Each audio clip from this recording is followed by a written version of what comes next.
আসসালামাইকুম গাইস, আজকে আপনাদের লগে শেয়ার করুম আমি একটা বড় আকারে একটা কোরাল মাছ নিচ্ছি। আমাদের গ্রামের ভাষা কোরাল মাছ বলে, আর বৌরি ভাষা ভেটকি মাছ। আজকে এটা দিয়ে আলু রান্না করব। এখন আমি মাছটারে বড় বড় আকারে পিস করে নিলাম। এই যে দেখেন কয়েক পিস মাছ হলো। এই যে দেখতে পাচ্ছেন দুইটা আলু, এগুলো আমি বড় আকারে পিস করে নেব।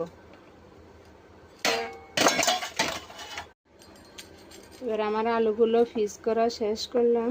এই যে বড় বড় আকারে পিস করে নিলাম। সব কিছু কাটাকুটা করা শেষ করে এবার আমি চলে আসলাম রান্না বসাইতে। প্রথমে আমি একটু পরিমাণ তেল ঢেলে নিব। সবার প্রথমে আমি দিয়ে দিব পেঁয়াজ কুচি। পেঁয়াজ কুচিতে একটু হালকা লেড়ে ছেড়ে নেব। পেঁয়াজ দিয়ে হালকা কালার আসার পর আমি দিব প্রথমে একটু রসুন বাটা। দেব আমি 2 চামচ হলুদের গুঁড়া, দেব 2 থেকে 2.5 চামচ মরিচের গুঁড়া, দেব হালকা পরিমাণ জিরের গুঁড়া। এবার আমি একটু কষিয়ে নেব।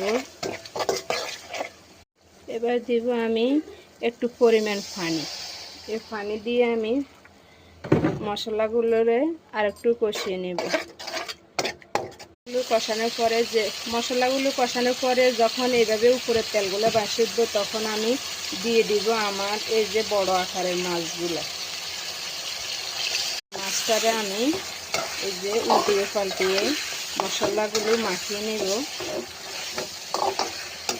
যাতে মশলাগুলো মাছগুলোর সাথে অ্যাসিড মিশে যায়। কিছুক্ষণ কষানোর পরে আমি দিয়ে দিব হালকা পরিমাণ পানি। পানি দেওয়ার পরে আমি কিছুক্ষণ সময়ের জন্য এগুলোরে ডেকে রাখবো। মাছগুলো কষানো শেষ করে এই যে দেখেন মোটামুটি কষানো হয়ে গেছে। এবার আমি দিয়ে দিব আমার আগে থেকে পিস করা রাখা সে আলুগুলো। এই যে আলুগুলো দিয়ে দিলাম। এবার আমি আবারও একটু নেড়ে ছেড়ে ঢাকে দিব।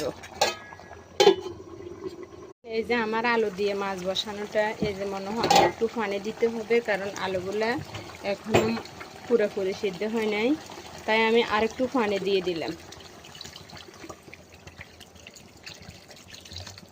এই যে দেখেন অবশেষে আমার রান্নাটা সম্পূর্ণ করলাম। এটা হলো আমার এই যে ভেটকি মাছ দিয়ে আলু রান্নার ফাইনাল লুক।